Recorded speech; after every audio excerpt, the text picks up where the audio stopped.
अध्याय संख्या 11 श्लोक संख्या 15 से लेके 24 तक।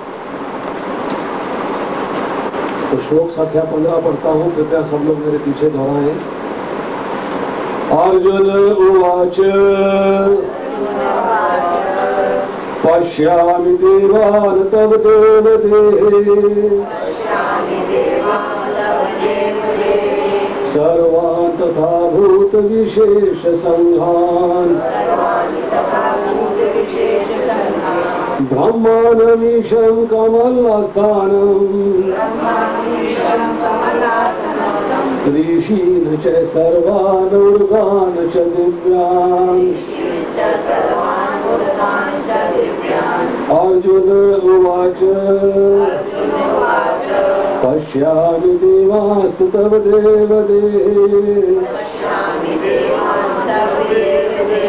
सर्वान् तथा भूत विशेष संघान् ब्रह्माण्डमीशं कमलस्थानं ऋषीन् च सर्वान् उर्गांश्च दिव्यान्। अर्जुन उवाच पश्यामि देवास्तु तव देवदेहे सर्वान् तथा भूत विशेष संघान् ब्रह्माण्डमीशं कमलासनं स्तं ऋषीन् च सर्वान् उर्गान् च दिव्यान्। इसका अनुवाद पढ़ता हूँ, कृपया सब लोग ध्यान पूर्वक सुने। अर्जुन ने कहा, हे भगवान कृष्ण, मैं आपके शरीर में सारे देवताओं तथा अन्य विविध जीवों को एकत्र देख रहा हूँ। मैं कमल पर आसीन ब्रह्मा, भगवान शिव तथा समस्त ऋषियों एवं दिव्य सर्पों को देख रहा हूँ। श्लोक संख्या 16। हे विश्वेश्वर, हे विश्वरूप, मैं आपके शरीर में अनेकानेक हाथ, पेट, मुंह तथा आंखें देख रहा हूँ जो सर्वत्र फैले हैं और जिनका अंत नहीं है। आप में न अंत दिखता है, न मध्य और न आदि। श्लोक संख्या 17। आपके रूप को उसके चकाचौंध तेज के कारण देख पाना कठिन है, क्योंकि वह प्रज्वलित अग्नि की भांति अथवा सूर्य के अपार प्रकाश की भांति चारों ओर फैल रहा है। तो भी मैं इस तेजोमय रूप को सर्वत्र देख रहा हूँ जो अनेक मुकुटों, गदाओं तथा चक्रों से विभूषित है। श्लोक संख्या 18। आप परम आद्य के वस्तु हैं, आप इस ब्रह्मांड के परम आधार आश्रय हैं, आप अव्यय तथा पुराण पुरुष हैं, आप सनातन धर्म के पालक भगवान हैं, यही मेरा मत है। श्लोक संख्या 19। आप आदि, मध्य तथा अंत से रहित हैं, आपका यश अनंत है, आपकी असंख्य भुजाएं हैं और सूर्य तथा चंद्रमा आपकी आंखें हैं। मैं आपके मुख से प्रज्वलित अग्नि निकलते और आपके तेज से इस संपूर्ण ब्रह्मांड को चलते हुए देख रहा हूँ। श्लोक संख्या 20। यद्यपि आप एक हैं, किंतु आप आकाश तथा सारे लोकों में अनेक उनके बीच के समस्त अवकाश में स्थित हैं, व्याप्त हैं। हे महापुरुष, आपके इस अद्भुत तथा भयानक रूप को देखकर सारे लोक भयभीत हैं। श्लोक संख्या 21। देवों का सारा समूह आपकी शरण ले रहा है और आप में प्रवेश कर रहा है। उनमें से कुछ अत्यंत भयभीत होकर हाथ जोड़े आपकी प्रार्थना कर रहे हैं। महर्षियों तथा सिद्धों के समूह कल्याण हो कहकर वैदिक स्तोत्रों का पाठ करते हुए आपकी स्तुति कर रहे हैं। श्लोक संख्या 22। शिव के विविध रूप आदित्यगण, वसु, साध्य, विश्वदेव, दोनों अश्विनी कुमार, मरुदगण, पितृगण, गंधर्व, यक्ष, असुर तथा सिद्ध देव सभी आपको आश्चर्य पूर्वक देख रहे हैं। श्लोक संख्या 23। हे महाबाहु, आपके इस अनेक मुख, नेत्र, बाहु, जंघा, पांव, पेट तथा भयानक दांतों वाले विराट रूप को देखकर देवतागण सहित सभी लोग अत्यंत विचलित हैं और उन्हीं की तरह मैं भी हूँ। श्लोक संख्या 24। हे सर्वव्यापी विष्णु, नाना ज्योतिर्मय रंगों से युक्त आपको आकाश का स्पर्श करते मुख फैलाए तथा बड़ी बड़ी चमकती आंखें निकाले देखकर भय से मेरा मन विचलित है। मैं ना तो धैर्य धारण कर पा रहा हूँ और ना ही मानसिक संतुलन ही पा रहा हूँ। हरे कृष्णा।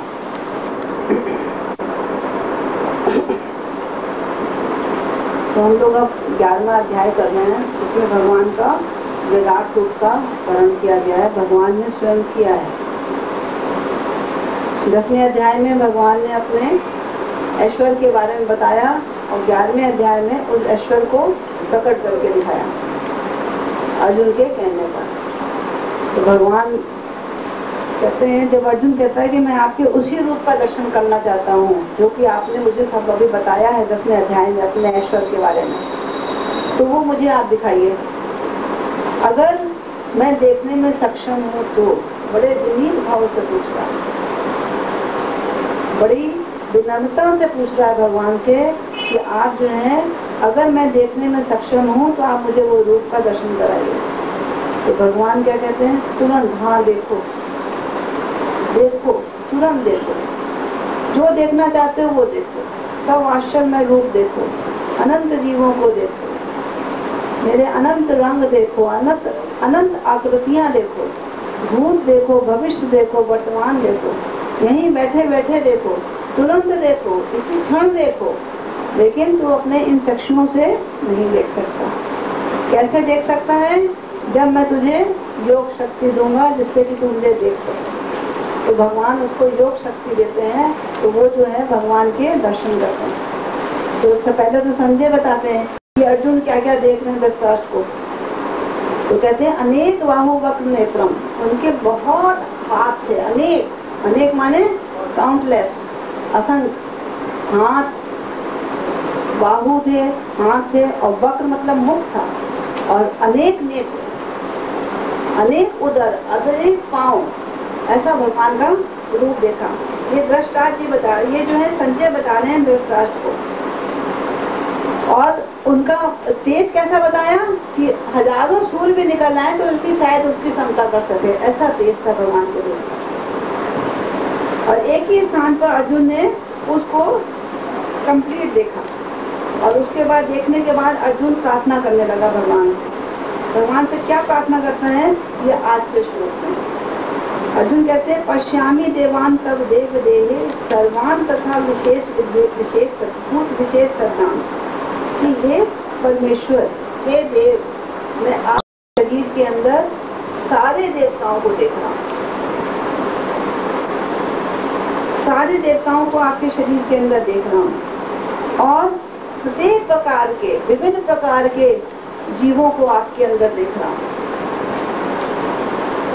इतने जीवों को देख रहा हूँ कि ब्रह्मा जी से लेकर पाताल लोक तक सब जीव दिखाई दे रहे हैं। ब्रह्मा जी कमल आसन पे बैठे हुए हैं, उनको मैं देख रहा हूँ, मैं शिव जी को भी देख रहा हूँ, और सारे ऋषियों को देख रहा हूँ, और विभिन्न प्रकार के भूतों को, जितने जीव हैं सबको देखते हुए अंत में मैं पाताल लोक में स्थिर दिव्य नागों को भी देख रहा हूँ। तो कंप्लीट ऊपर से लेकर नीचे तक तीनों लोकों को उन्होंने दिखा दिया, ब्रह्मा जी से लेकर पाताल लोक तक सब कुछ भगवान को सामने प्रत्यक्ष देख रहे हैं।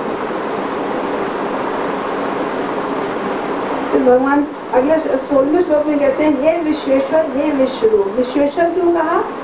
क्योंकि भगवान के अंदर ही सब कुछ दिख रहा है, सब कुछ भगवान का ही है, तो भगवान इस विश्व के ईश्वर, हे विश्वेश्वर। और विश्वरूप क्यों कहा? क्योंकि सब कुछ उनके अंदर ही दिख रहा है, और कुछ अलग तो है ही नहीं, जो कुछ भी दिख रहा है उन्हीं के अंदर दिख रहा है, तो आप ही विश्वरूप हो। ये कह दिया सीधे। मैं आपके शरीर में अनेकानेक हाथ, पेट, मुख, आंखें देख रहा हूँ, तो सर्वत्र फैले हुए हैं। मतलब वो जब पेट देखता है उसको हजारों पेट ही पेट दिखाई देते हैं, मुख देख रहा है तो मुख ही मुख दिखाई दे रहे हैं, हाथ देख रहा है तो हाथ ही हाथ दिखाई दे, कोई एंड ही नहीं है, असंग। नेत्र देख रहा तो हजारों नेत्र ही नेत्र दिखाई दे, कहीं भी ये नहीं कि इस जगह पर नेत्र है, उधर पेट है, उधर हाथ है, उधर पाँव। जिस तरह देखे, अगर नेत्रों की तरह देख रहा तो हजारों नेत्र ही नेत्र, अंत नेत्र, जो सर्वत्र फैले हुए, जिनका ना आदि है, ना अंत है, ना मध्य है। ये नहीं कि यहाँ पर चलो खत्म हो गया, अभी जब मुंह शुरू हो गया, यहाँ खत्म हो गया, यहाँ पाँव शुरू हो गया, ऐसा नहीं। नेत्र दिख रहे हैं चारों तरफ, नेत्र ही नेत्र दिख रहे हैं। हाथ देख के भगवान के चारों तरफ हाथ ही हाथ दिख रहे हैं, कोई आदि नहीं, अंत नहीं, मध्य नहीं। ऐसा भगवान का रूप है। तो फिर अगले श्लोक में कहते हैं, आपके रूप को उनके चकाचौंध तेज के कारण देख पाना कठिन है, क्योंकि वो प्रज्वलित अग्नि की भांति एवं सूर्य के अपार प्रकाश की भांति चारों ओर फैल रहा है। तो भी मैं इस तेजोमय रूप को सर्वत्र देख रहा हूँ, तो अनेक मुक्तों, गदाओं और चक्रों से विभूषित है। अब अर्जुन भगवान का रूप कैसे देख रहे हैं कि जो उनके सर के ऊपर मुकुट है, हाथ में चक्र है, दूसरे हाथ में गदा है, अर्थात वो विष्णु रूप में देख रहे हैं उनको। सारे मुखों के ऊपर मुकुट है और हाथों में, सारे हाथों में चक्र है, गदा है, अर्थात सब विष्णु रूप है। ऐसा भगवान का रूप देखा। और उनका तेज कैसा है, जो चारों तरफ फैला हुआ है, जैसे प्रज्वलित अग्नि का तेज होता है, बहुत तेज अग्नि लगी हो, उसका जो कितना तेज होता है। और यह सूर्य जब निकलता है तो कितना तेज होता है। तो उसमें भगवान का तेज देख रहे हैं कि इतना तेज आपके शरीर से निकल रहा है। उसको देख पाना इतना तेज है कि देख पाना बहुत मुश्किल है, लेकिन चूंकि भगवान ने उनको दिव्य दृष्टि दी थी, इसलिए वो उसको देख सकते ऐसे तेज। 18वें श्लोक में भगवान बताते हैं कि तुम अक्षरम, अर्जुन बता रहे हैं, तुम अक्षरम परमम वेदिस तुम अस्य विश्वस्य परम निधान। तुम अक्षरम मतलब आपका क्षर नहीं होता, आपका फॉल डाउन नहीं होता। जैसे भगवान अर्जुन के साथी बन गए, तो इसका मतलब ये नहीं कि भगवान ने उसकी नौकरी कर ली, भगवान उसके नौकर बन गए, ऐसा नहीं। भगवान की अपनी पोजीशन वही रहती है। भगवान संसार में आते हैं, देखिए उनकी भगवत्ता बनी रहती है। चाहे वो भगवान यशोदा मैया उनको पीछे पीछे भाग रही है, उनका डंडा लेकर मार रही है, लेकिन भगवान ये नहीं कि भगवान जो है उनसे डर गए। वो जो अपनी कृपावश, भक्तिवश, भक्त की भक्तिवश उनके वश में आ जाती है, लेकिन भगवान की भगवत्ता बनी रहती है। भगवान कभी फॉल डाउन नहीं होता भगवान का, तो जैसे हैं वैसे ही रहते हैं। तो वो अक्षरम, अक्षरम मन में उनका फॉल डाउन नहीं। वेदित तुम, आपको ही आप ही जानने योग्य है। आप इसके अलावा इस संसार में कुछ जानने योग्य नहीं है, क्योंकि इस समय विश्व रूप में भगवान ही दिख रहे हैं और तो कुछ दिख ही नहीं रहा। तो जानने योग्य क्या चीज है, आप ही है, और कोई चीज ऐसी नहीं है जो जानने योग्य हो। तुम अस्य विश्वस्य परम निधानम, इस विश्व, सारा विश्व आपके अंदर दिख रहा है, तो आप ही इसके आधार हो। इस विश्व के आधार कौन है, भगवान। क्योंकि सारा विश्व भगवान के अंदर ही उस समय दिखाई दे रहा है। तुम अव्यय, आप अव्यय हो, मतलब आप अविनाशी हो, आपका कभी नाश नहीं होता, खत्म नहीं होते। कि भगवान जो है जैसे कि आप इसको ऐसे समझिए कि कोई चीज है, जैसे उसको अलग अलग भागों में बांट दिया जाए और सबको एक एक भाग बांट दिया, तो वो चीज तो खत्म हो गई ना, उसका ओरिजिनल पोजीशन। सबको एक एक अंश दे दिया। अब भगवान के शरीर से इतने अंश निकल रहे हैं, हम लोग लगातार निकलते जा रहे हैं जीव। तो ये नहीं कि भगवान खत्म हो गए, भगवान पूर्ण है। ओम पूर्णमदः पूर्णमिदं पूर्णात् पूर्णमुदच्यते पूर्णस्य पूर्णमादाय पूर्णमेवावशिष्यते। पूर्ण के अंदर से पूर्ण निकाल लो, फिर भी पूर्ण बचा हुआ है। ऐसे हैं भगवान। तो अव्यय है। शाश्वत धर्म गोप्ता, मतलब कि जो शाश्वत धर्म है उसके पालक हैं, उसका संरक्षण करते हैं। भगवान कहते हैं ना, यदा यदा ही धर्मस्य ग्लानिर्भवति भारत अभ्युत्थानम् अधर्मस्य तदात्मानं सृजाम्यहम् परित्राणाय साधूनां विनाशाय च दुष्कृताम् धर्म संस्थापनार्थाय संभवामि युगे।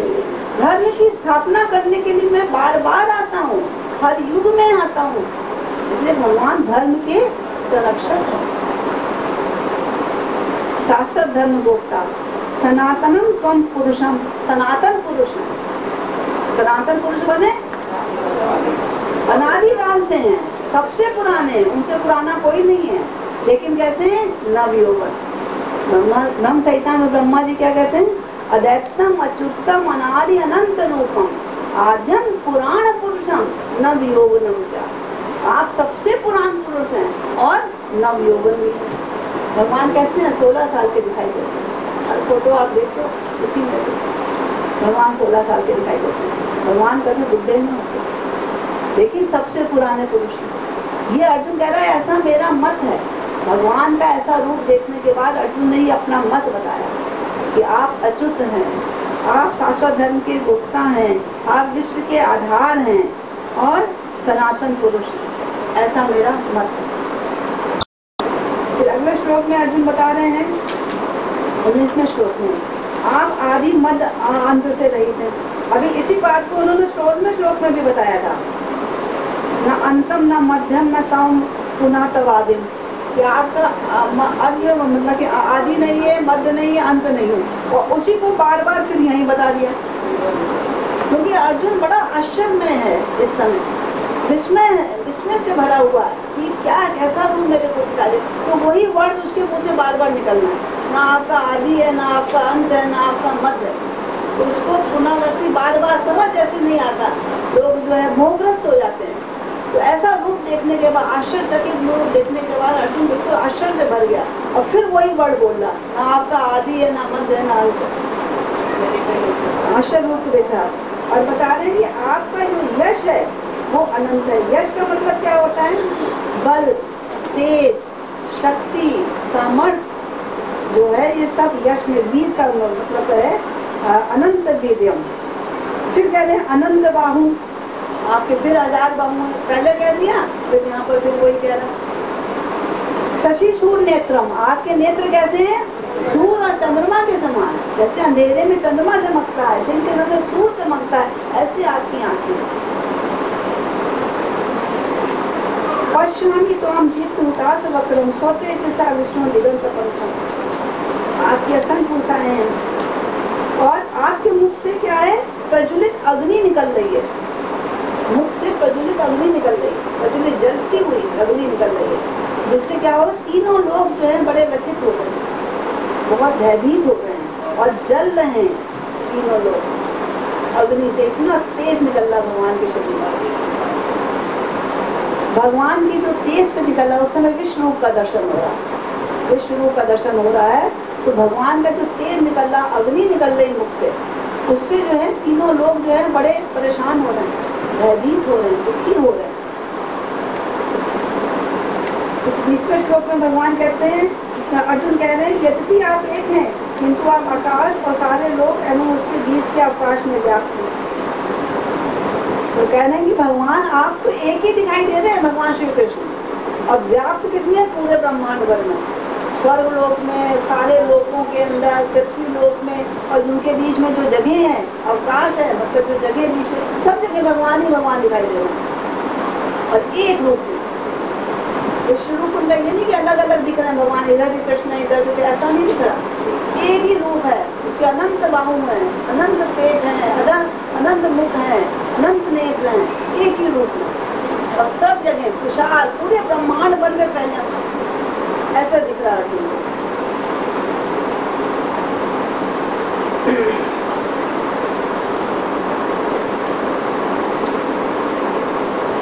हे महापुरुष, आपके अद्भुत और भयानक रूप को देखकर सारे लोग भयभीत हैं। लोकम प्रियम, जो तीनों लोग हैं वो आपके ऐसे रूप को भयानक रूप बता दिया। उग्र रूप मतलब भयानक और अद्भुत रूप है, और उग्र है मतलब क्योंकि अग्नि निकल रही थी भगवान के मुख से, इसलिए उग्र कह दिया। इससे जो है सारे लोग, तीनों लोग भयभीत हो रहे हैं। इसका मतलब क्या हुआ कि अर्जुन को जो दिखाई दे रहा है वो औरों को भी दिख रहा है। अर्जुन का ये कोई सपना नहीं है, मन गढ़ंत बातें नहीं कर रहा है कि भगवान को पसंद करने के लिए अपना कह रहा है। सब लोग देख रहे हैं इस बात को, तीनों लोग के लोग, जितने लोग हैं तीनों लोगों में सारे जीव देख रहे हैं। जिनको पास दिव्य दृष्टि है, इसके बाद दिव्य दृष्टि है, जो देवता वगैरह हैं, असुर हैं, देवता, उनके पास दिव्य दृष्टि भी होती है। तो जिनके पास दिव्य दृष्टि है सब देख रहे हैं। यहाँ पर भी एक बार जब कौरवों की सभा में भगवान ने भी अपना विराट रूप दिखाया था शॉर्ट में, तो कोई देख नहीं पाया, सबने आंखें बंद कर ली, इतना तेज था उसके अंदर।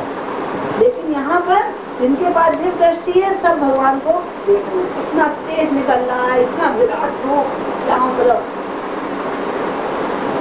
दिव्य दृष्टि की वजह से ऐसा हो रहा है। यानी सारे लोग आपके इस उग्र रूप को और अद्भुत रूप को देखकर भयभीत हैं। फिर 21वें श्लोक में अर्जुन बताते हैं कि देवों का सारा समूह आप में शरण ले रहा है। सुर संघा माने देवताओं का समूह पूरा ग्रुप आपके अंदर जा रहा है, ऐसा लग रहा है। अब कुछ जो है भयभीत होकर अपनी रक्षा के लिए आपसे प्रार्थना कर रहे हैं हाथ जोड़कर, पूरे देवता लोग। लेकिन जो महिषी और सिद्ध है उनका जो समूह है वो क्या कह रहे हैं? कल्याण हो, स्वस्ति स्वस्ति स्वस्ति, सबका कल्याण हो। और वेद मंत्रों के द्वारा आपका गुणगान करते हैं, आपकी स्तुतियां गा रहे हैं। ये कौन गा रहे हैं? ना देवता नहीं, ऋषि और सिद्ध, ऋषि और सिद्ध थे। और देवता जो है डर के मारे हाथ जोड़ से आपने वैसी प्रार्थना कर रहे हैं कि हमारी रक्षा करें, अपनी रक्षा के लिए प्रार्थना कर रहे हैं। और कोई देवता आपके अंदर जा रहे हैं, ऐसा अर्जुन को दिखाई दे रहा है उसमें।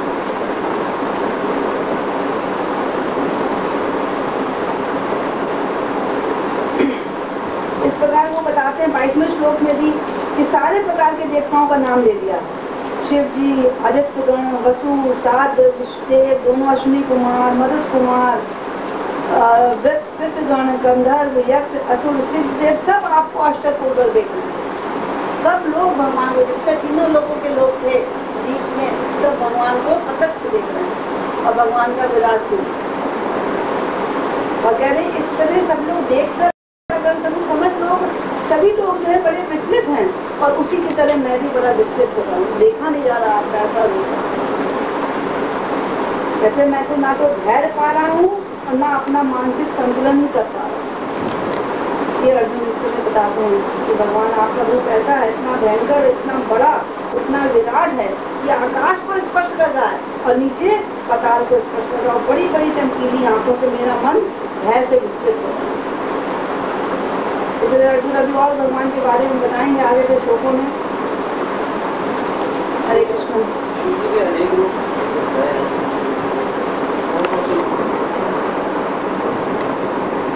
अध्याय संख्या 11, श्लोक संख्या 15 से लेके और 24 तक।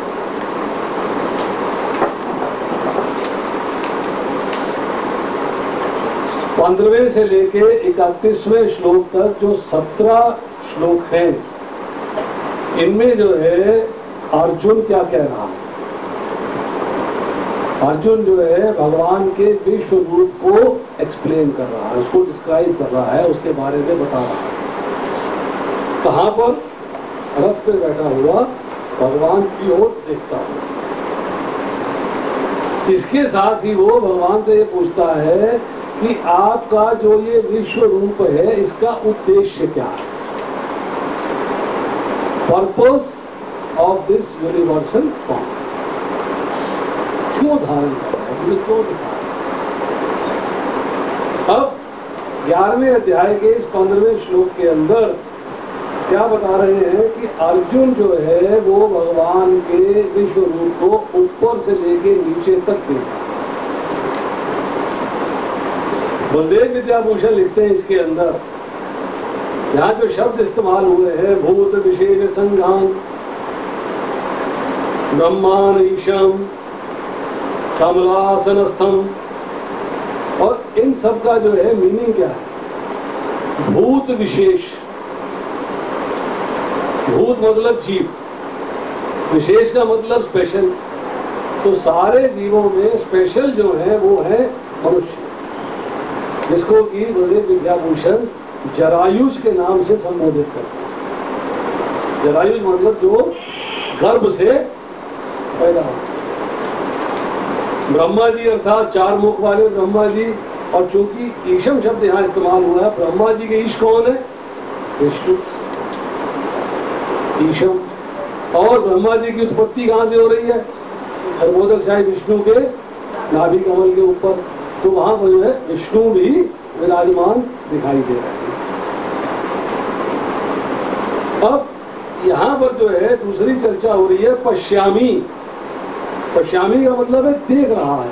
किससे देख रहा है? दिव्य दृष्टि से देख रहा है, साधारण दृष्टि से नहीं देख रहा। क्योंकि दिव्य दृष्टि से देख रहा है इसलिए दिव्य दृष्टि की विलक्षणता क्या है, उसकी स्पेशलाइजेशन क्या है, क्या चीज उसे खास तौर पे दिखाई दे रही है, उसकी चर्चा कर। तो वहां क्या कह रहे हैं कि देवलोक के सारे वासी, अर्थात इस जो त्रिलोकी है इसके उसको पैदा करने वाले, उनको शरीर देने वाले जो ब्रह्मा जी हैं वो दिखाई दे रहे हैं, उसको गर्भोदकशाही विष्णु दिखाई दे रहे हैं, उनके नाभि कमल से ब्रह्मा निकल रहे हैं, और उसको जो है अगले श्लोकों में बोलेंगे कि संहार करने वाले शिव भी दिखाई देते हैं। उसको सारे देवताओं में शिव भी आते हैं, अर्थात उसको सारे देवता दिखाई दे रहे हैं। अब इसमें साथ में चर्चा आती है कि दिव्य सर्पों को देख रहा हूं और समस्त ऋषियों को देख रहा हूं। देवलोक की चर्चा हो गई, ऊपर ऋषि कहाँ रहते हैं, पृथ्वी पर, तो पृथ्वी लोक की चर्चा हो गई, मैं यहाँ पे ऋषियों को भी देख रहा हूँ। और सर्प कहाँ रहते हैं, नीचे, तो उनकी भी चर्चा हो गई कि मैं सर्पों को भी देख रहा हूँ।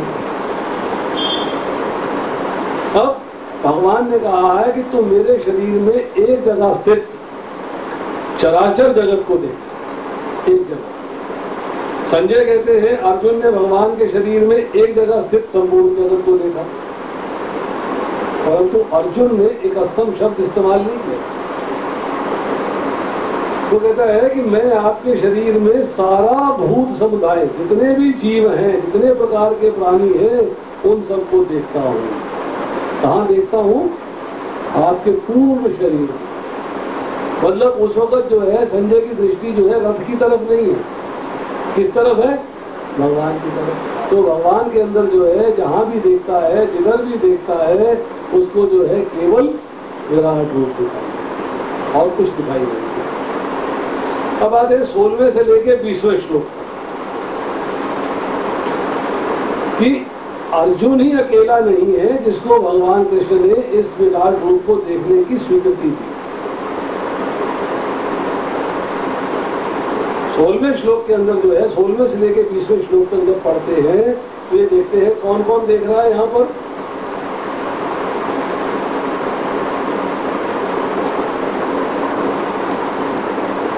सब देवता, कितने देवता, अभी चर्चा हुई है ना, असुरगण, उस जगह पर उपस्थित संजय, उनको भी विराट रूप दिखाई दे रहा है। व्यासदेव जी, उनको भी विराट रूप दिखाई दे रहा है। तो सब लोग जो है वहां पर खड़े होकर विराट रूप के दर्शन कर रहे हैं। अब यहाँ पर जो है 16वें श्लोक के अंदर शब्द इस्तेमाल हुए हैं कुछ, उनका अर्थ जानेंगे। विश्वरूप, विश्वेश्वर, विश्व रूप का ट्रांसलेशन दिया है ब्रह्मांड के रूप में, अर्थात इस सारा विश्व जो है इसका रूप ये आप ही का रूप है। ये ब्रह्मांड जो है ये आप ही का रूप है, आप ही का स्वरूप है। तो ये ब्रह्मांड भी मुझको दिखाई दे रहा है। और विश्वेश्वर अर्थात जो कुछ मुझे दिखाई दे रहा है वो सब आप है, अर्थात सारे विश्व के ईश्वर स्वामी आप है। तो इसके बाद जो सांसारिक, हम जो सांसारिक मनुष्य हैं, इनका जो शरीर है उसमें शरीर और आत्मा दोनों, परंतु आप कैसे हैं? आप तो द्वैत नहीं है, आप अद्वैत है, आप एक है। शरीर भी आप ही है और आत्मा भी आप ही है, और वो भी केवल एक रूप में, दो रूप में नहीं, अलग अलग नहीं है आप। इसीलिए इस विश्व रूप के अंदर सब कुछ आप है। मतलब आप अलग और रूप अलग ऐसा नहीं है, आत्मा अलग और शरीर अलग ऐसा नहीं है, अर्थात संपूर्ण विश्व जो है वो आप ही का भी है, आपसे अलग नहीं। अनेक बाहु उदर वक्त्र नेत्रम, मतलब अनंत बाहु, एक बाजू नहीं, हजार बाजू नहीं, अनंत बाहु, अनंत उदर, अनंत मुख और अनंत नेत्र। मतलब अर्जुन को दिखाई दे रहा है उस विराट रूप के अंदर कोई गिनती नहीं, असंख्य है। तो फिर ये कह रहा है आदि मध्य तथा अंत, इसका अर्थ क्या होता है? बिगिनिंग नहीं है, बीच में कहाँ हो यो नहीं दिखाई दे रहा, अंत कहाँ है वो नहीं दिखाई दे रहा, अर्थात कहाँ से लेके कहाँ तक फैला हुआ है कुछ समझ में नहीं आता। सीमा विहीन, अर्थात आपके इस विराट रूप की कोई सीमा नहीं है। आरंभ कहाँ है, बीच कहाँ है, अंत कहाँ है, आगे कहाँ है, पीछे कहाँ है, ऊपर कहाँ है, नीचे कहाँ है, दाएं कहाँ है, बाएं कहाँ है, कुछ भी दिखाई नहीं, कुछ समझ में नहीं आ रहा, सब एक ही दिखाई दे रहा। इधर नजर पड़ती है वहां आप ही आप दिखाई पड़ते हो और कुछ दिखाई नहीं पड़ता। इसके बाद जो है 17वें श्लोक के अंदर कहते हैं किरीटिनम गदिम चक्रणम च तेजो राशिम सर्वतो दीप्त्यनंतम, अर्थात जो आपके सर के ऊपर शोभा और तेज से युक्त जो मुकुट है और जो हाथ में गदा है, वो जो चक्र है, वो आपके एक स्वरूप को प्रदर्शित करती है और मैं उस स्वरूप को वहां देख रहा हूं। कौन सा स्वरूप है वो? विष्णु स्वरूप। मैं उसके वहां दर्शन कर रहा हूं। नंबर 1 सर्वतो दीप्ति अनंतम, मतलब अग्नि और सूर्य के तेज से अनंत गुना तेज आपसे प्रकट हो रहा है। उसके पहले शब्द इस्तेमाल हुआ है तेजो राशि, अर्थात प्रकाश का जो समूह है, जो एक प्रकाश दिखाई दे रहा है आपके शरीर से निकलता हुआ, उसका तेज अनंत है। अग्नि और सूर्य के तेज से भी अनंत गुना है, चारों ओर से कोई किसी प्रकार की कमी नहीं। इसके बाद शब्द इस्तेमाल हुआ उसमें दुर्निरीक्षण। निरीक्षण किसे कहते हैं? मैं निरीक्षण करने आ रहा हूँ, अर्थात मैं देखने आ रहा हूँ, चेक करने आ रहा हूँ। दुर मतलब देखा नहीं जा सकता, मतलब इतना जो है रोशनी दिखाई दे रही है, इतना कुछ दिखाई दे रहा है कि इन चरम चक्षुओं से देखा नहीं जा सकता। ये तो आपकी कृपा है कि आपने मुझे दिव्य चक्षु दे दिए है तो मुझे दिखाई दे रहा है। अदरवाइज ये जो रूप मुझे दिखाई दे रहा है तो निरीक्षण है, अर्थात इसको देखा नहीं जा सकता। समन्ताद अप्रमेयम, प्रमेय, प्रमेय कहते हैं नाप, अप्रमेयम जिसको नापा ना जा सके, चारों तरफ से इतना बड़ा है जिसका आदि नहीं है, अंत नहीं है, मध्य नहीं है, उसको नापूंगा कैसे? इसीलिए उसको नापा नहीं जा सकता। सब ओर से समन्तात, अर्थात चारों ओर से जो है वो नापा ना जाने योग्य है। और फिर साथ ये कह दिया कि चूंकि चारों तरफ हर जगह मुझे अग्नि और सूर्य दिखाई दे रहे हैं तो नाप कैसे सकते? इस कमरे के चारों तरफ जो है अग्नि हो, अग्नि ही अग्नि हो और सूर्य का अनंत प्रकाश हो, तो आप फूटा लेके या फीता लेके या अंदाजे से या अपनी आंखों के अंदाजे से नाप सकते हो क्या? नहीं दिखाई नहीं देगा, उसको नापा नहीं जा सकता। इसके बाद 11वें अध्याय के 18वें श्लोक में कहते हैं तुम अक्षरम परमम वेदितव्यम। अब ये आपने बोला कि इसके अंदर कोई जो है परपट नहीं है, आप परम आद्य के वस्तु हैं, आप इस ब्रह्मांड के परम आधार हैं, अव्यय है, पुराण पुरुष है, अब सनातन धर्म के पालक भगवान है, यही मेरा मत है। ऐसा ही श्लोक अर्जुन ने जो है 10वें अध्याय के अंदर बोला। क्या बोला था? परम ब्रह्म धामम पवित्रम परमम भवान पुरुषम शाश्वतम दिव्यम आदिदेवम अजम विभुम, पहले बोल चुका है। अब यहाँ पर इसको रिपीट कहता है, कहता है अक्षरम। अक्षरम किसे कहते हैं? अक्षरम शब्द किसके लिए इस्तेमाल हुआ? भगवान के लिए। क्या इस्तेमाल हुआ? जो क्षर न हो, अर्थात जो समाप्त ना हो, जिसका क्षय ना हो। तो क्या बोलते हैं कि ये जो आपका स्वरूप है ये महापुरुषों द्वारा जानने योग्य है, आम व्यक्ति इसके बारे में नहीं जान सकता। ये तत्व की बात है और तत्व की बात जो है आम व्यक्ति नहीं जान सकता, इसको केवल महापुरुष ही जान सकते हैं। और वेदित्वयम्, अर्थात जो वेदों के द्वारा जानने योग्य है। परमम मतलब उससे परम कुछ नहीं है, अर्थात परम ऐश्वर्य सहित जितने ऐश्वर्य हैं उनसे बढ़कर ऐश्वर्य नहीं। निधानम, निधानम का मतलब होता है आश्रय, आधार। लिखा है ना यहाँ पर, ब्रह्मांड के परम आधार, परम आश्रय। तो निधानम अर्थात जो कुछ मुझे दिखता है, जो कुछ मुझे सुनने में आता है, जो समझने में आता है, जो संसार की बात समझ में आती है, इस संसार के बारे में जो ज्ञान होता है, उसका आश्रय, उसका आधार केवल आप। ये सारा संसार महाप्रलय में लीन हो जाता है, महासर्ग में प्रकट होता है, ये सब आप ही के कारण होता है। ये सब भी आप ही के कारण होता है। शाश्वत धर्म गुप्ता, शाश्वत धर्म गुप्ता जो है शब्द इस्तेमाल हुआ है। शाश्वत का अर्थ होता है जो सदा से चला आ रहा है, था, है और रहेगा, सदा से रहने वाला। गुप्ता का अर्थ होता है बार बार अवतार लेकर धर्म की रक्षा करने वाले। तो आप तो जो है सदा एक रस रहने वाले हैं, सदा रहने वाले हैं, सनातन हैं, और आप जो है बार बार जो है अवतार लेते हैं, जैसा भी पहले बताया, यदा यदा ही धर्मस्य ग्लानिर्भवति भारत, बार बार अवतार लेते हैं। इसलिए आपको जो है शाश्वत धर्म गोप्ता के नाम से पुकारा है।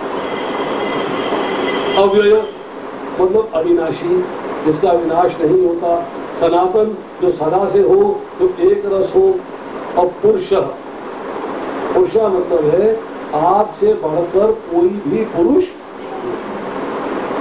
आप अविनाशी हैं, सनातन हैं, आपका आदि नहीं है, आपका अंत नहीं है। ऐसे उत्तम पुरुष केवल आप हैं और कोई नहीं। इसके बाद 19वें श्लोक में कहते हैं आप आदि मध्य तथा अंत से रहित हैं, आपका यश अनंत है, आपकी असंख्य भुजाएं हैं और सूर्य तथा चंद्रमा आपकी आंखें हैं। मैं आपके मुख से प्रज्वलित अग्नि निकलते और आपके तेज से संपूर्ण ब्रह्मांड को जलते देख रहा हूँ। तुलबाजी लिखते हैं भगवान के षट ऐश्वर्यों की कोई सीमा नहीं है। तो षट ऐश्वर्य क्या है? वीर, यश, श्री, ज्ञान, वैराग्य, ऐश्वर्य। वीर शब्द यहाँ किस लिए इस्तेमाल हुआ है? बल के लिए। बल, उनसे ज्यादा बलशाली और कोई नहीं, उनसे ज्यादा यशस्वी कोई नहीं। श्री का मतलब होता है धन, मतलब उनसे ज्यादा धनवान कोई नहीं। ज्ञान, वैराग्य और ऐश्वर्य क्या इसलिए इस्तेमाल हुआ है? सुंदरता के, कि आपसे ज्यादा सुंदर कोई नहीं। प्रभु जी आज चाहता है श्री, श्री का मतलब होता है लक्ष्मी जी, धनवान। हाँ, इसलिए वहां पर जो है यहाँ ऐश्वर्य जो शब्द इस्तेमाल हुआ है वो समस्त ऐश्वर्यों के लिए भी और सुंदरता के लिए। अब भगवान यहाँ अर्जुन क्या कह रहे हैं? भगवान के बारे में दो दो तीन तीन बार बात कर रहे हैं, एक बार नहीं, दो दो तीन तीन बार बात कर रहे हैं। अभी क्यों कहते हैं? देखो, दो तीन बार बात होती है, या तो आपको किसी पर दया आ रही है, या प्रसन्नता हो रही है, या आश्चर्य, मतलब आप आश्चर्यचकित हो रहे हो, घबराहट हो रही है आपको। सांप सांप सांप सांप सांप सांप सांप सांप सांप, मारो मारो मारो मारो मारो मारो, अरे एक बार मारो बोल दो, बार बार मारो मारे क्यों बोल रहा? घबराहट हो रही ना, एक के बाद एक के बाद एक के बाद एक बोला जा रहा है। इस तरह जो है यहाँ बताया जा रहा है कि दोष नहीं है, क्योंकि जब ऐसा कोई विस्मय होता है, हर्ष होता है, आश्चर्य होता है, तो उसमें जो है बार बार बात कही जाती है। तो प्रसादे विस्मय हर्षे विक्री उत्तम न दुष्यति, इसमें जो है कई बार कहते हैं पुनरुक्ति, संस्कृत में शब्द इस्तेमाल हुआ पुनरुक्ति, मतलब बार बार कहना। इसमें कहते हैं कि चूंकि ये सिचुएशन ऐसी है, हर्ष है, विस्मय है, प्रसन्नता है, दया है, आश्चर्य है, घबराहट है, डर है, इसलिए इसमें पुनरुक्ति का दोष नहीं होता, बार बार बात को कहा जा सकता है। ये आगे एक्सप्लेन करेंगे थोड़ा सा। फिर इसके अंदर बोलते हैं आपका आदि मध्य अंत नहीं, अर्थात आप में कोई विकार ही नहीं, पता ही नहीं लगता कहाँ से शुरू हुआ, पता नहीं लगता कहाँ बीच में है, पता नहीं लगता कहाँ अंत है, कोई आइडिया ही नहीं लग रहा आपने को। कोई हिसाब किताब ही नहीं है। जहाँ देखता हूँ आप भी दिखाई देगा। उसी बात को उसने यहाँ रिपीट कर दिया। अनंत वीर्यम अर्थात आपका जो बल है वो अपार है, आपका पराक्रम, आपकी सामर्थ्य, आपका बल, आपका तेज अनंत है, उसका कोई मुकाबला नहीं कर सकते। अरे 6 दिन के लिए आपने कितना बल कर दिया। आपने बाल अवस्था के अंदर बड़े बड़े राक्षसों को मार दिया। तो मैं आपके जो है इसको कैसे डिस्क्राइब कर सकता हूँ, मैं आपकी ग्लोरीज को डिस्क्राइब। अनंत बाहु अर्थात जिसकी भुजाओं का पार ना हो, शशि सूर्य नेत्रम। अब इसमें जो है बलदेव विद्याभूषण एक बड़ी सुंदर बात देखते हैं, कहते हैं कि जो आपकी आंखें हैं वो देवताओं के लिए तो चंद्रमा के समान शीतल, और असुरों के लिए उग्र हैं सूर्य के समान। असुरों के लिए सूर्य के समान चल रही है, और देवताओं के लिए शांत। कैसी शांत? जैसे चंद्रमा होता है। दीप्त हुताश व कत्रम। हुताश का मतलब होता है अग्नि। अभी आपने ट्रांसलेशन में पढ़ लीजिएगा, हुताश का मतलब होता है अग्नि। दीप्त हुताश का मतलब होता है वो जो अग्नि प्रज्वलित है, मतलब बहुत भयंकर रूप से फैली हुई है। कहते हैं कि यहाँ पे शब्द इस्तेमाल हो रहा है कि अग्निमुख आप है, क्योंकि हम यज्ञ वगैरह में, हवन वगैरह में जो भी हम जो है आहुति देते हैं वो अग्नि स्वीकार करती है, और वो अग्नि मुझे आपके इस रूप में दिखाई दे रही है। कैसे दिखाई दे रही है? भयंकर रूप से प्रज्वलित है, की कोई लिमिट नहीं है। और इसके बाद जो है सर्व इस्तेमाल हुआ है स्वतेजसा विश्वमिदं तपंतम, कि आपने अपने तेज से संपूर्ण विश्व को तपा रहे। सारा विश्व जो है आपके तेज से जल रहा, आपने उनको संतप्त किया। फिर आता है 11वें अध्याय का 20वां श्लोक। यद्यपि आप एक है किंतु आप आकाश तथा सारे लोगों तथा उनके बीच के समस्त आकाश में व्याप्त हैं। हे महापुरुष, आपके इस अद्भुत तथा भयानक रूप को देखकर सारे लोग भयभीत हैं। अब देखिए यहाँ पे एक चेंज आया कि 11वें अध्याय के 19वें में उग्र रूप का वर्णन हो रहा है।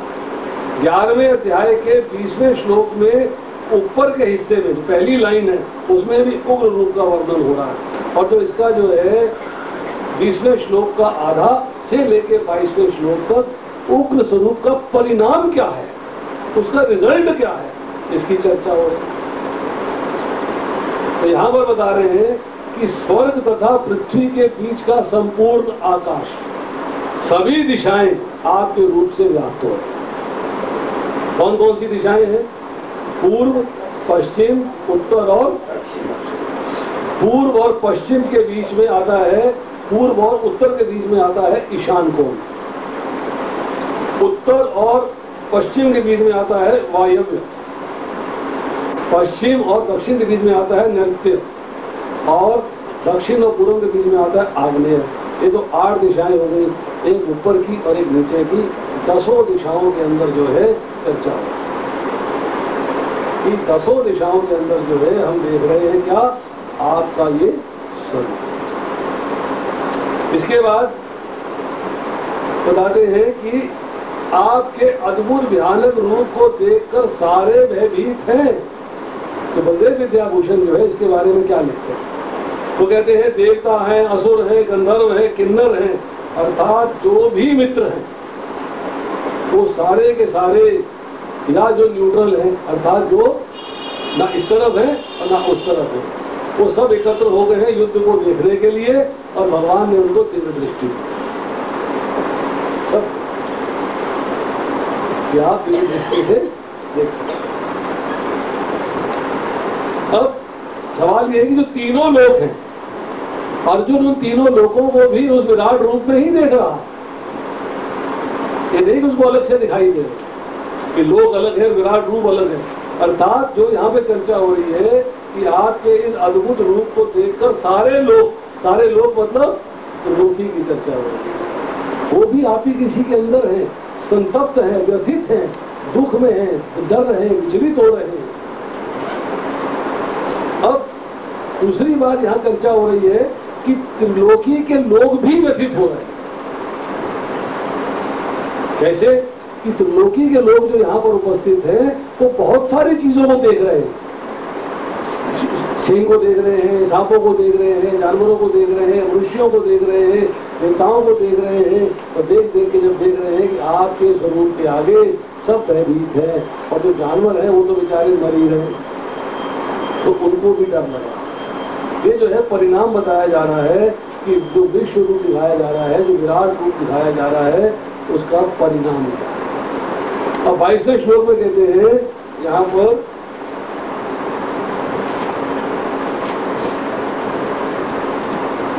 शिव के विविध रूप आदित्यगण, वसु, साध्य, विश्वदेव, दोनों अश्विनी कुमार, मरुदगण, पितृगण, गंधर्व, यक्ष, असुर तथा सिद्ध देव सभी आपको आश्चर्य पूर्वक है। मतलब विराट रूप का परिणाम बताएंगे। परिणाम क्या है? इन सब के मन में आश्चर्य है। अब साध्य कौन है? ये जो है आपको चर्चा वायु पुराण से लेनी है। ये चर्चा आपको जो है भगवत गीता में इतना डिटेल नहीं डिस्कस किया है, तो आपको दूसरी जगह से जो है चर्चाओं को लेना पड़ेगा। तो वायु पुराण के अंदर जो है बताया गया है कि धर्म की जो पत्नी है साध्या, जो कि दक्ष प्रजापति की पुत्री है, उससे 12 साध्य पैदा हुए, जो भी देवता है वो 12 साध्य देवता कहलाते हैं। मन, अनुमंता, प्राण, नर, यान, चिति, हय, नय, हंस, नारायण, प्रभव और विभु, ये 12 साध्य हैं। इसी तरीके से जो धर्म की पत्नी है विश्वा, तो कोई दक्ष की कन्या है, उससे जो है 10 विश्वदेव प्रकट हुए। क्रतु, दक्ष, शव, सत्य, काल, काम, धुनि, कुरुवान, प्रभुवान और रोचवान। ये भी आपको वायु पुराण से मिलेगा। 7 पित्र हैं, कव्यवाह, अनल, सोम, यम, अर्यमा, अग्निश्वात और बहिष्यत। इसका मुख्य पित्र जो है अर्यमा, ये शिव पुराण में है। अब इसमें एक शब्द इस्तेमाल हुआ है उष्मपा। आप जो है 22वें श्लोक के अंदर जो है पढ़ेंगे, एक शब्द इस्तेमाल हुआ है मरुत्व च उष्मपा, उष्मपा च। तो उष्मपा कौन? कि जो पित्र हैं वो उष्म क्यों कहलाते हैं? क्योंकि वो आग से गरम गरम अन्न को ग्रहण करते हैं। उष्म मतलब होता है गर्म, उष्मा गर्मी, उष्म जो है गर्म है, क्योंकि वो गर्म जो है ग्रहण करते हैं, इसलिए जो है वो पुष्पपा कहलाते हैं। इसके बाद हमने जो है पिछली बार चर्चा करी थी आपसे कि 8 वसु कौन है, 12 आदित्य कौन है, 11 रुद्र कौन है। फिर से एक बार नाम रिपीट कर देता हूँ। 12 आदित्य है धाता, मित्र, अर्यमा, शक्र, वरुण, अंश, भक्त, देवस्वान, पूषा, सविता, त्वष्टा और विष्णु। इनमें वामन जो है, विष्णु जो है वामन है, वामन देव जो जॉफ के रूप में जो है छोटे बालक के रूप में प्रकट हुए थे। वसु है 8, धरा पृथ्वी को कहते हैं, अनल अग्नि को कहते हैं, अपा जल को कहते हैं, अनिला वायु को कहते हैं, ध्रुव सोम चंद्रमा को कहते हैं, प्रत्यूष और प्रकाश। और 11 रुद्र है, हर बहुरूप, त्र्यंबक, अपराजित, वृषाकपि, शंभु, कदर्पी, कपर्दी, रैवत, मृगव्यात, शर्प और कपाली। इनमें शंभु मुख्य है। तो यहाँ बताया जा रहा है अश्विनी कुमार जो है वैद्य है किसके? देवताओं के। 2 अश्विनी कुमार है। तो यहाँ बता रहे हैं कि ये सारे के सारे जो है आपको आश्चर्यपूर्ण है। अब यक्ष कौन होते हैं? कश्यप की पत्नी है खसा, उनसे यक्षों की उत्पत्ति हुई है। गंधर्व कौन है? पिछली बार हमने चर्चा करी थी कि कश्यप की पत्नी जो है उसे मुनि से मौने नाम के गंधर्व होते हैं, राधा से प्राधे नाम के गंधर्व होते हैं। गंधर्व भी 2 वैरायटी के हैं। एक है जो हम जीव जो है जब ऊपर जाते हैं और अपने गुणों के प्रभाव से, अपने कर्मों के प्रभाव से गंधर्व बनते हैं, और दूसरे हैं जन्मजात, क्योंकि आदिकाल से ही गंधर्व। इसी तरह जो है जो कश्यप की पत्नी तिथि है उनसे दैत्य हुए हैं, और जो कश्यप की पत्नी तनु है उससे काना हुआ है।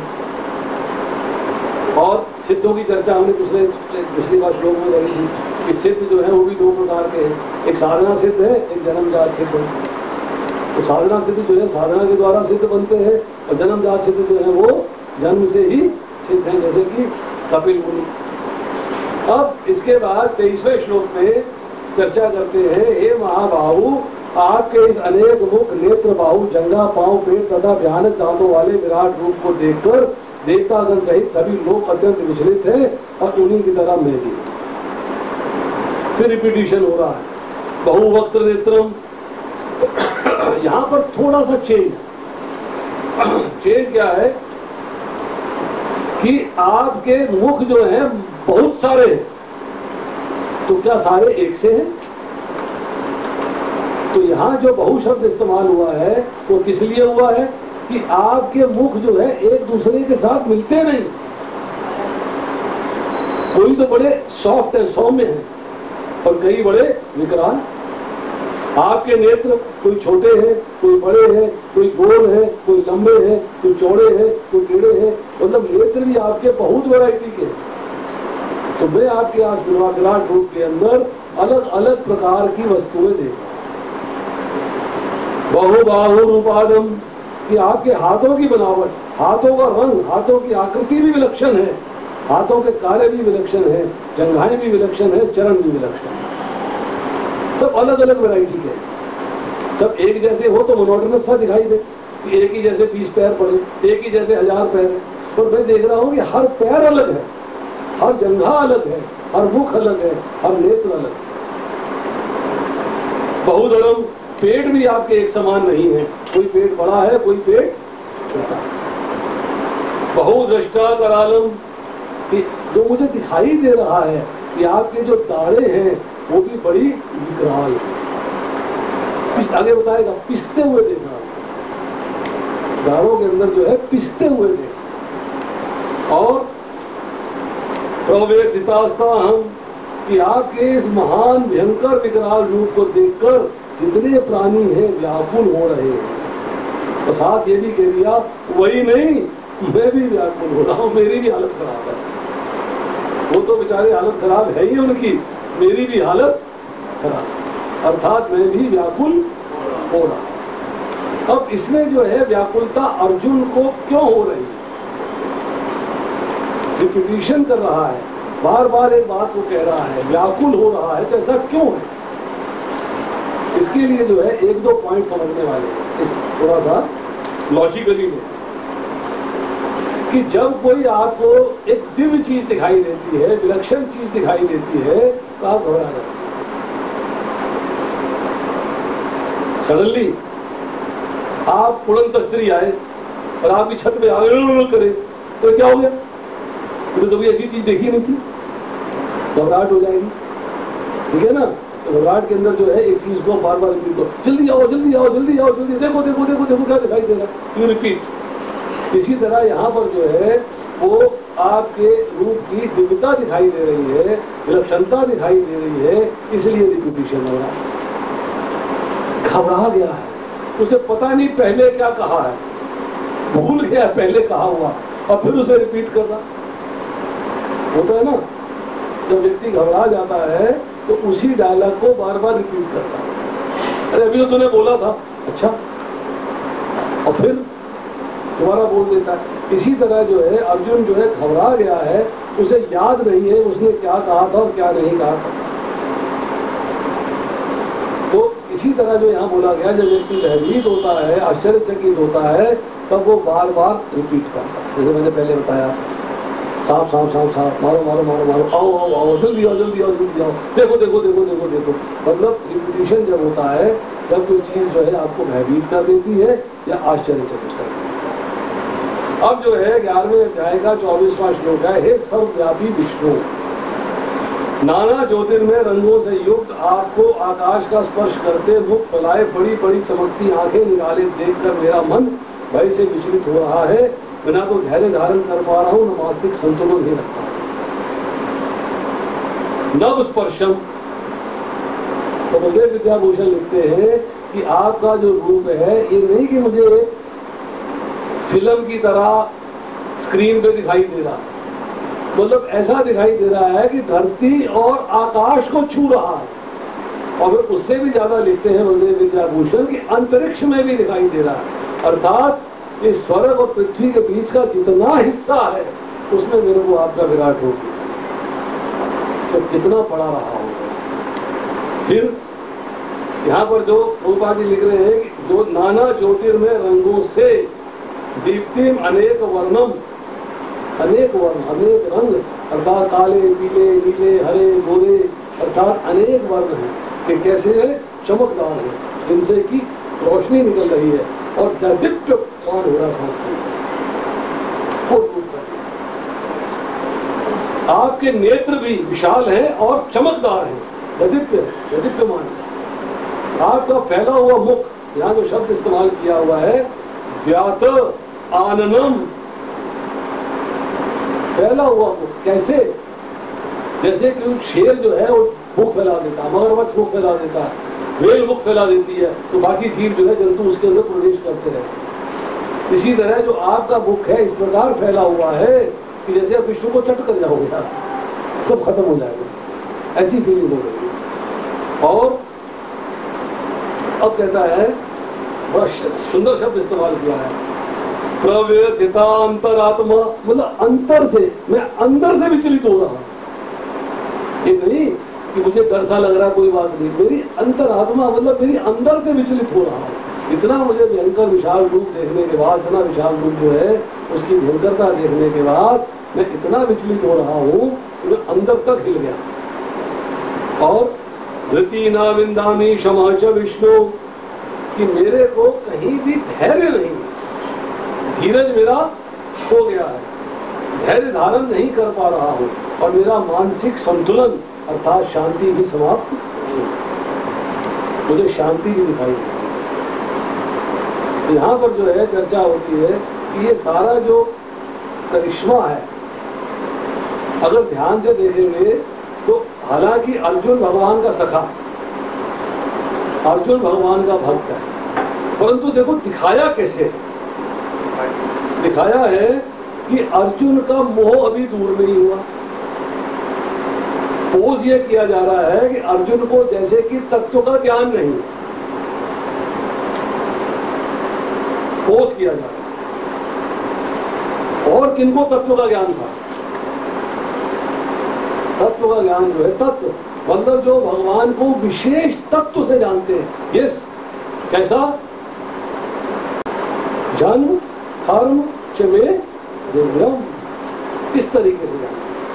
तो वो जो तत्व से जानने वाले लोग हैं उनमें एक भीष्म पितामह है, एक विदुर जी है, एक संजय है और एक कुंती महाराज। व्यास देव ने तो लिखा ही है साथ, कुंती माता वहां जितने उपस्थित नहीं,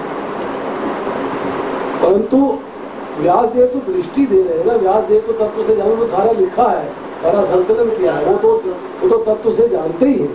यहाँ पे चर्चा हो रही है वो सब जो महाभारत के युद्ध के आसपास उपस्थित थे उनके बारे में चर्चा हो रही है। संजय, विदुर और कुंती महाराज। तत्व का ज्ञान तो पहले से ही है, तत्व का ज्ञान तो इनको पहले से है, इसीलिए तो संजय मोह में नहीं आए, अर्जुन मोह में आ रहा है, पोष किया जा रहा है। देखिए कितना लीला चल रही है। जो अर्जुन भगवान का सखा है, जिसने जो है जाके भगवान को मांग लिया, नारायणी सेना नहीं मांगी, वो तत्व से ना जानता होता तो कैसे मांग लेता, वो जानता है, परंतु एक्टिंग क्या चल रही है, लीला क्या चल रही है कि अभी अर्जुन का मोह दूर नहीं हुआ। देखिए 11वें अध्याय के 49वें श्लोक को देखिए,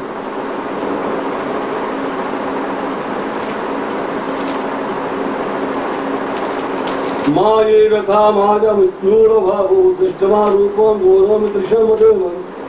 क्या चर्चा हो रही है, तुम मेरे भयानक रूप को देखकर अत्यंत विचलित एवं मोहित हो गए हो, अब मैं इसे समाप्त करता हूँ। मोहित भगवान कर रहे हैं, मोह भगवान कर रहे हैं पैदा। दूसरे अध्याय में भी मोह पैदा किया, तभी तो भगवत गीता का उपदेश शुरू हुआ, ये तो शुरू नहीं होता। तो अर्जुन को भी भगवान का तत्व से ज्ञान है, परंतु भगवान ने भगवत गीता का उपदेश देने के लिए इस प्रकार की लीला करी है जैसे कि अर्जुन को इसका ज्ञान ना हो और अर्जुन जो है मोह में हो। और फिर भगवान ने जो है अर्जुन से कहलवाया कि नष्ट मोह स्मृति लब्ध्वा, अर्थात हे कृष्ण हे अच्युत, अब मेरा मोह दूर हो गया। और ये सब लोग जो है भगवान को तत्व से जानते हैं, परंतु यहाँ पे पोजीशन क्या चल रही है, संजय भयभीत नहीं हो रहा। कौन भयभीत हो रहा है? अर्जुन। क्योंकि अर्जुन किसको रिप्रेजेंट कर रहा है? हम लोगों को रिप्रेजेंट कर रहा है, इसीलिए वो भयभीत हो रहा है। एक्चुअल में उसको भयभीत होने की आवश्यकता नहीं है, तो भगवान को तत्व से जानता है। परंतु लीला ऐसी चल रही है हम लोगों को दिखाने के लिए, हम लोगों को समझाने के लिए कि अर्जुन भी मोह में